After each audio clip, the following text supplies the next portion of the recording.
Bueno, lo prometido es deuda. Vamos a empezar a leer Cómo ganar amigos e influir sobre las personas. Este libro es un bestseller y nada, vamos a ir página por página. Hoy empezamos desde la página 1. Obviamente vamos a quedar en la página X. La tenemos que dejar preguardada, señalada, y así lo iremos haciendo día tras día, también con los otros libros que tenemos ahí. Acompáñenme a leer. Espero que usted se pueda motivar a leer también. Lea por diversión, lea por querer educarse, lea por lo que quiera leer, pero lea siempre. La lectura le va a enriquecer de una manera en la que usted no espera. La verdad, no se lo va a esperar. Entonces, dése la oportunidad y vamos con esto. El autor es Dale Carnegie. ¿Listo? Carnegie aparece escrito. Cómo ganar amigos e influir sobre las personas. Vamos con el prefacio a la edición revisada. Dice así: cuando Dale Carnegie escribió Cómo ganar amigos e influir sobre las personas, su principal objetivo era proporcionar un texto de suplemento a su curso sobre oratoria y relaciones humanas. Nunca soñó que se transformaría en el mayor de los bestsellers y que la gente lo leería, lo citaría y viviría según sus reglas, mucho después de su propia muerte. Bueno, el autor murió. Esta no me la sabía. El libro se ha vuelto un clásico. Se le conoce prácticamente en todos los países del mundo. Ha sido leído y releído por decenas de millones de lectores, incluyendo a hombres muy poderosos en el gobierno y los negocios, lo mismo que obreros y campesinos, estudiantes y maestros, literalmente toda clase de gente hasta hoy. Más de 40 años después de su aparición siguen comparándolo y estudiándolo cientos de miles de lectores por año. Si el libro sigue siendo tan eficaz, ¿por qué revisarlo? ¿Por qué no dejarlo exactamente como apareció en su primera edición? O sea, ¿por qué revisarlo? O sea, como por qué hacerle correcciones. Dale Carnegie escribió este libro en la década de los 30, 1930. Los ejemplos e ilustraciones que usó Dale Carnegie entonces han perdido significado para los lectores de nuestra época. Los nombres que usó, que eran familiares en los años 30, resultan desconocidos para el lector de los años 80. El lenguaje usado también envejeció en los últimos años. Ha habido mujeres que se han mostrado ofendidas por la orientación exclusivamente masculina del libro, pero Dale Carnegie escribía como lo hacían todos los temporáneos, con el supuesto de que una referencia en masculino podía aplicarse a ambos sexos. Esto me recuerda a la Biblia, porque dice también bíblicamente, cuando se habla del hombre, Dios quiere referirse también a la mujer como al ser humano como tal. Entonces esto me recuerda a eso, como Dale Carnegie lo vio, y que bueno, el feminismo a veces se fija en unas cosas que uno dice, pero ¿para qué? Pero ajá. Dorothy Carnegie, presidenta de la junta de directorio, y Oliver Cromb, presidente de Dale Carnegie and Associates Inc., dedican su esfuerzo a los principios desarrollados por Dale Carnegie. Ambos creen que el modo más eficaz de hacer válidos estos principios es presentarlos del modo más convincente. Mira, se me enreda la lengua. Del modo más convincente que sea posible. Una de las técnicas usadas en el curso de Dale Carnegie para ayudar a los estudiantes a hacer valer sus convicciones en una discusión es la fórmula mágica. La clave de esta técnica es que las pruebas pertinentes y al caso son ingredientes principal de una argumentación. Al revisar esta obra clásica, de modo que las pruebas tal como se manifiestan en las ilustraciones y ejemplos resulten pertinentes para el lector moderno, la filosofía de Dale Carnegie se nos presenta de un modo más dinámico y significativo. El asesor editorial de esta revisión recibió la difícil tarea de determinar qué partes del material original debían cambiarse para ayudarse en el trabajo. Les pidió a varios de los maestros de los cursos de Dale Carnegie que entregaran ejemplares de libros a estudiantes y graduados de sus clases. A estos últimos se les pidió que leyeran el libro y tomaran notas al margen, marcando las partes que no resultaban del todo claras o que carecían del verdadero significado para ellos. Como resultado de una revisión de estas notas, se decidió que se eliminaría. El paso siguiente era encontrar ilustraciones adecuadas que reemplazaran los ejemplos eliminados y proporcionaran material adicional que hiciera más eficaz aún al libro. Con este fin, Paul Mackey, vicepresidente del área institución de Dale Carnegie y Associates Inc., escribió esta carta a cada uno de los maestros del curso en los Estados Unidos y en otros países, pidiéndoles que transmitieran ilustraciones anexas anécdotas y conversaciones sostenidas en clase que pudieran ser usadas como ejemplificación de la enseñanza de Dale Carnegie. Se recibieron cientos de respuestas. De esta masa de material se seleccionó cuidadosamente el que se usaría en esta revisión. Al planificar este libro, el objetivo fue mantener tanto como fuera posible el lenguaje y el estilo de Dale Carnegie. En la nueva edición, este objetivo se logró. 2/3 del libro son exactamente iguales, usan las mismas palabras que usó Dale Carnegie cuando escribió el libro original hace más de 40 años. Usted lo leerá como si él siguiera vivo. La filosofía de Dale Carnegie no ha envejecido. Los cambios que se hicieron se redactaron pensando en cómo lo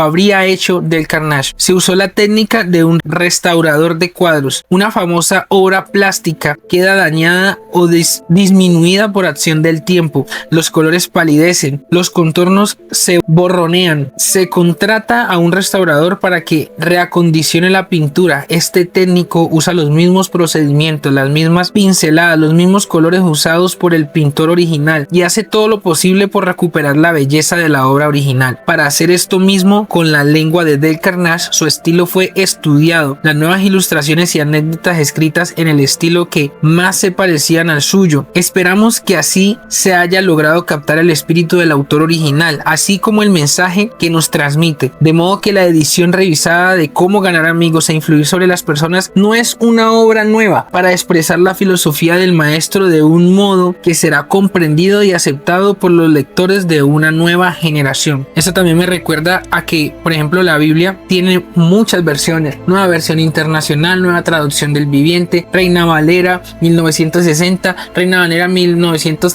porque para cada época, según el lenguaje y las personas que lo estuvieron traduciendo, era el apropiado, ¿no? Entonces, para nuestra época, por ejemplo, una persona joven le va a ser mucho más fácil leer la Biblia en la nueva traducción del viviente o en la nueva versión internacional, por eso mismo, por el lenguaje, sin perder la esencia de la palabra. Ese era el objetivo que tenían estas personas que tomaron el libro de Dale Carnegie, que tiene más de 40 años en el mercado y que, pues, como lo indica, pues en su momento los ejemplos eran súper específicos y buenos, pero ya para estos tiempos actuales muy probablemente vos y yo no los entenderíamos. Entonces se entiende la intención de la restauración, como lo explican, pues, de la manera artística en la que lo hicieron. ¿Cómo fue escrito este libro y por qué? Bueno, primero por Dale Carnegie. Durante los últimos 35 años, las empresas editoriales de Estados Unidos han impreso más de 1/5 millón de obras diferentes. Muchos de estos libros eran atrozmente tediosos y muchos fueron fracasos financieros. ¿He dicho muchos? El presidente de las mayores editoriales del mundo me confesó que su compañía, después de 65 años de experiencia editorial, todavía pierde dinero con 7 de cada 8 libros que publica. ¿Por qué? Entonces ha tenido la temeridad de escribir otro libro. Bueno, la palabra aquí, esta palabra temeridad, viene de temerario, como de arriesgarse, ¿no? Porque ha tenido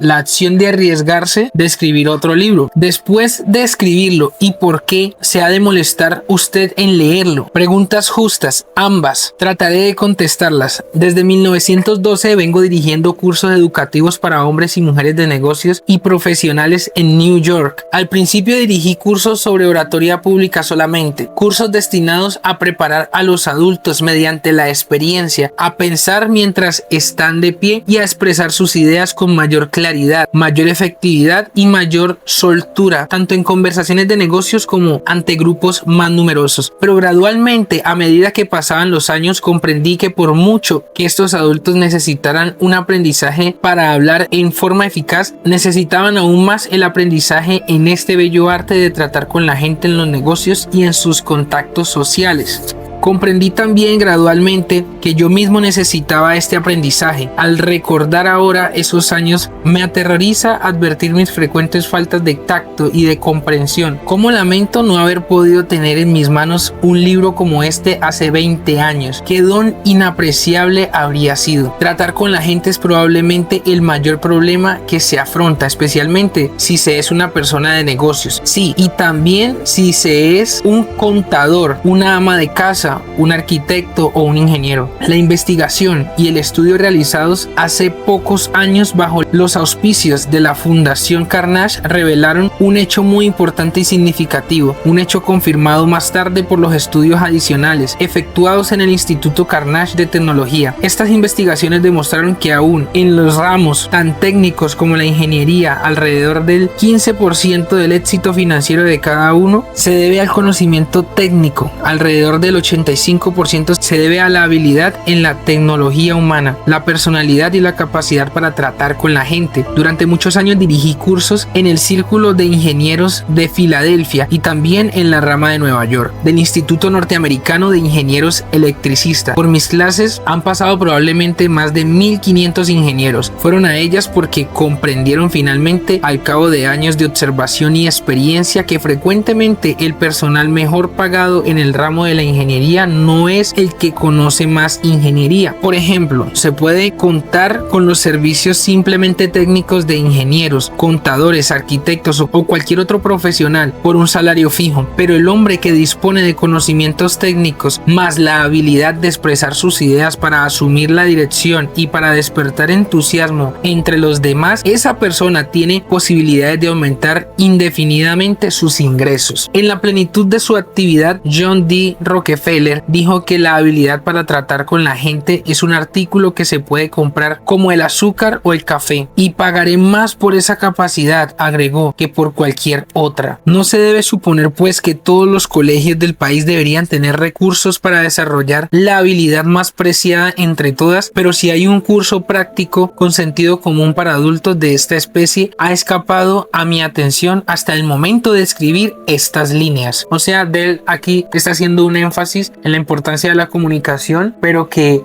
socialmente el sistema educativo no está preparando y tampoco está preparado para enseñar cómo conectar con las demás personas y tener desarrollada esa habilidad de socializar, de la que es básicamente el centro de este libro. La Universidad de Chicago y las Escuelas Unidas de la Asociación Cristiana de Jóvenes realizaron un estudio para determinar qué quieren aprender en realidad los adultos. Ojo aquí, una asociación cristiana. Ese estudio costó $25,000 y duró 2 años. La última parte de la indignación se realizó en Meriden, Connecticut. Era una típica población norteamericana. Se entrevistó a todos los adultos de Meriden. Se les pidió que respondieran a 156 preguntas tales como cuál es su ocupación o profesión, cuál es su educación, cómo pasa los ratos desocupados, qué ingresos tiene, qué pasatiempos, qué ambiciones, qué problemas, qué temas le interesaría estudiar y otras más por el estilo. Esta investigación reveló que la salud es lo que más interesa a los adultos y que en segundo lugar les interesa a la gente, cómo comprender y llevarse bien con el prójimo, cómo hacer que los demás gusten de uno y cómo hacer que los demás adopten el modo de pensar de uno. La comisión que realizaba esta indignación resolvió organizar un curso para adultos en Meriden. Buscó diligentemente un texto práctico para el tema, pero no encontró ninguno. Finalmente, los miembros de la comisión buscaron a una de las personas más autorizadas del mundo en el terreno de la educación para adultos y le preguntaron si conocía algún libro que atendiera las necesidades de ese grupo de adultos de Meriden. No, respondió, yo sé lo que necesitan estos adultos, pero el libro que les hace falta no ha sido escrito todavía. Yo sabía por experiencia propia que esa afirmación era exacta, porque durante años había buscado inútilmente un manual práctico y aplicable sobre las relaciones humanas. Como no existía ese libro, traté de escribir uno para utilizarlo en mis cursos y aquí está. Espero que usted le agrade. Como preparación para este libro, leí todo lo que pude encontrar sobre el tema, todo desde artículos en diarios y revistas, los archivos de los juicios de divorcios, las obras de viejos filósofos y psicólogos modernos. Además, contraté a un investigador especializado para que pasara 1 año y medio en diversas bibliotecas leyendo todo lo que yo había pasado por alto, estudiando eruditos volúmenes de psicología, hojeando centenares de artículos periódicos, revisando incontables biografías para tratar de establecer cómo los grandes hombres de todas las edades habían tratado con la gente. Leímos la biografía de todos los grandes personajes habidos en el mundo, leímos la vida de todos los grandes desde Julio César hasta Thomas Edison. Recuerde que leímos más de 100 biografías en Theodore Roosevelt solamente. Estábamos decididos a no economizar tiempo ni gastos para descubrir todas las ideas prácticas usadas jamás por los hombres de todas las épocas, a fin de ganar amigos e influir sobre la gente. Bueno, ya vimos que el propósito del libro es ganar amigos e influir sobre la gente. Ese fue el propósito inicial, el foco, la motivación, aquí redundando, pero para hacer énfasis en lo que vamos a estar leyendo. Yo entrevisté personalmente a ventenas de personas que han triunfado en la vida, algunas de ellas famosas en el mundo, inventores como Marconi y Edison, líderes políticos como Franklin D. Roosevelt y James Farley, no sé quién es, hombres de empresa como Owen D. Jones, estrellas del cine como Clark Gable y Mary Pickford, y exploradores como Martin Johnson, y traté de descubrir la técnica empleada por ellos en las relaciones humanas. Con todo este material preparé una breve charla, la titulé Cómo ganar amigos e influir sobre la gente. He dicho breve, lo que lo era en un principio, pero ha ido en aumento hasta convertirse en una conferencia que consume 1 hora y 30 minutos. Durante muchos años di esta conferencia ante los adultos reunidos en cada clase de los cursos del Instituto Carnegie en Nueva York. Siempre he hecho lo mismo, he pronunciado la conferencia y he recomendado a los alumnos que hicieran la prueba de estos consejos en sus contactos comerciales y sociales, para volver luego a la clase a hablar de sus experiencias y de los resultados conseguidos. Qué tarea interesante. Estos hombres y estas mujeres ansiosos por mejorar se veían fascinados por la idea de trabajar en una nueva especie de laboratorio, el primero y único laboratorio de relaciones humanas para adultos que ha existido jamás. Este libro no fue escrito como se escriben todos los libros, creció tal como crece un niño, creció y se desarrolló en ese laboratorio gracias a las experiencias de miles de adultos. Hace años comenzamos con una serie de reglas impresas de una tarjeta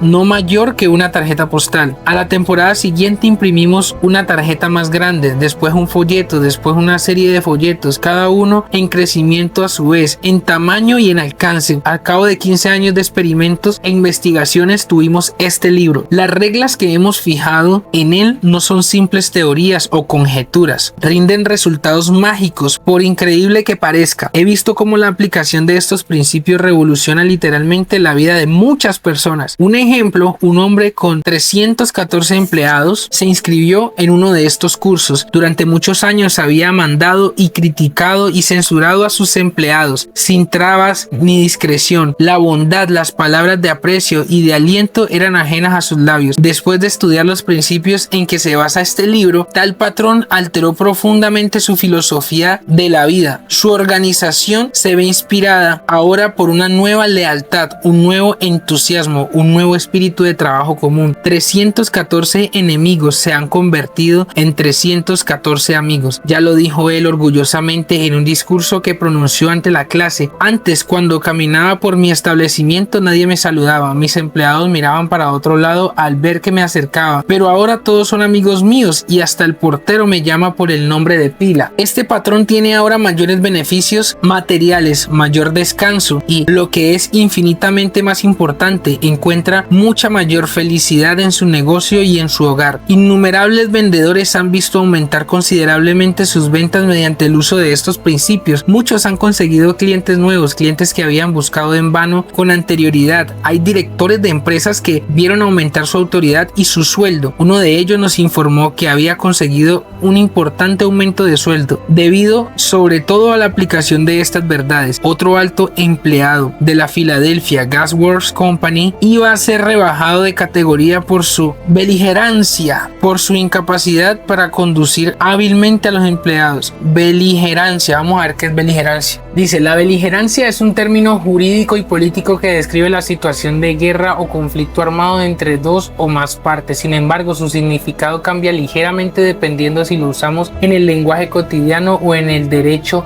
internacional. Vamos a verlo en el uso cotidiano claramente. A menudo usamos beligerante para describir una persona o institución que tiene una actitud hostil, agresiva o combativa. Si alguien dice que tu jefe está muy beligerante hoy, significa que está buscando pelea o se muestra muy intransigente. Este está interesante, ¿no? Bueno, ahí ya quedamos claros de el aprendizaje que realizó. No solamente lo salvó del descenso a los 65 años de edad, sino que le produjo un ascenso con mayor sueldo. En muchas ocasiones, en los banquetes servidos al terminar cada curso, me han dicho los cónyuges que sus hogares son mucho más felices desde que sus maridos o o mujeres iniciaron este entrenamiento. Con frecuencia se asombran los participantes por los resultados que consiguen. Parece cosa de magia en algunos casos, llenos de entusiasmo. Me han hablado a casa un domingo porque no podían esperar 2 días para informarme de sus realizaciones en la clase regular del curso. Un hombre quedó tan impresionado por una charla sobre estos principios que se quedó comentándolos con otros miembros de su clase hasta altas horas de la noche. A las 3 de la mañana los otros se fueron a sus casas, pero él estaba tan conmovido por la comprensión de sus errores, tan inspirado por la visión de un mundo nuevo y más rico que se abría ante él, que no pudo dormir. No durmió esa noche, ni al día siguiente, ni la otra noche. Lo que le llamamos estar aficionado, vos sabés. ¿Quién era? Un individuo ingenuo, sin educación, dispuesto a estallar de entusiasmo ante cada nueva teoría que se le presentara. No lejos de ello, era un comerciante refinado, un hombre culto, moderno, que circula por los mejores ambientes de la ciudad, que habla corrientemente 3 idiomas y tiene diplomas de 2 universidades europeas. Mientras escribo este capítulo me llega una carta de un alemán de la vieja escuela, un aristócrata cuyos antepasados sirvieron durante generaciones como oficiales del ejército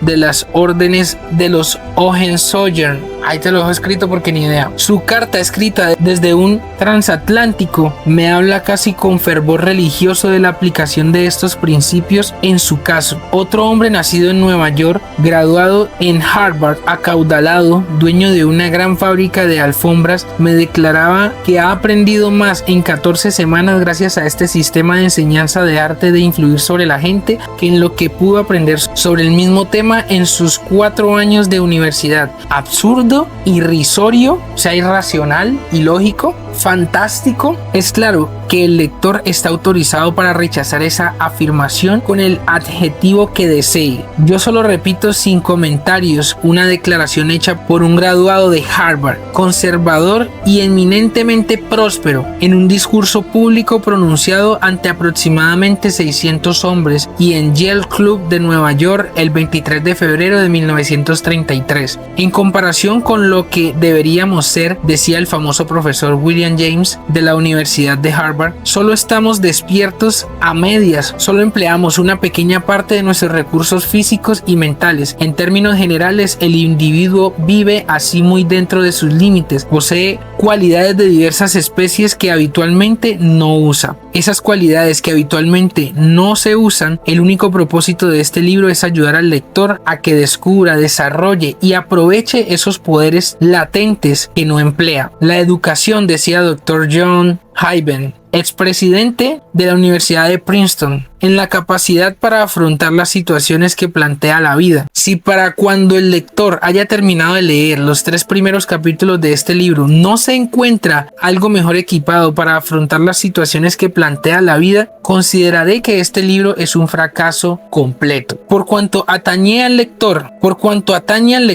esta palabra atañe no la distingo. Vamos a ver. Bueno, la palabra atañe proviene del verbo atañer. Su significado principal es afectar, encubrir o tener relación con alguien o algo. Es un término que solemos usar cuando queremos delimitar de quién es la responsabilidad o a quién le interesa un tema en particular. En términos sencillos, es un sinónimo elegante de corresponder o tocar a, ¿ok? Entonces, por cuanto atañe al lector, por cuanto le corresponde o le toca al lector, quiere decir, considerando que este libro es un fracaso completo, por cuanto corresponde al lector, porque el gran objetivo de la educación, dijo Herbert Spencer, no es el conocimiento sino la acción, y este es un libro de acción. Bueno, Dale Carnegie, 1936. Quedamos en la página 22. Listo, quedamos en la página 22. Próximamente estaremos leyendo de la página 23 en adelante. El subtítulo de la siguiente lectura va a ser 9 sugerencias sobre la manera de obtener un mayor beneficio de este libro. Entonces ya saben, no se lo pierda. Vamos a estar aquí leyendo página por página, el tiempo que nos tome. Las personas muchas veces no leen porque les da pereza, porque piensan cuánto tiempo me va a tomar terminar este libro. Realmente, si usted tiene el deseo de empezar a leer, con que usted sea capaz de leer 2 páginas páginas diarias y usted tome esa disciplina, yo sé que se le va a tornar muchísimo más fácil desarrollar el hábito de leer de una manera constante y le va a tomar gusto, porque cuando usted salga a la vida real, usted no va a aplicar todo esto de manera inmediata, pero crea que lo va a aplicar y le van a dar ganas de releer para ver qué le quedó faltando. Y sin miedo, anímese. Esto no es sino un intento de mi persona tratando de que atañar que a usted le atañe, que se apropie de la lectura, no solamente de los bestsellers mundiales, sino también de la lectura de la palabra de Dios que está allí. Ese libro transforma mucho más que este, pero este nos sirve para seguir identificando y creciendo como personas, y podemos ver luego en la palabra mucho de lo que está escrito en los bestsellers, mucho. Entonces nada, Dios te bendiga al triple y ahí estamos hablando.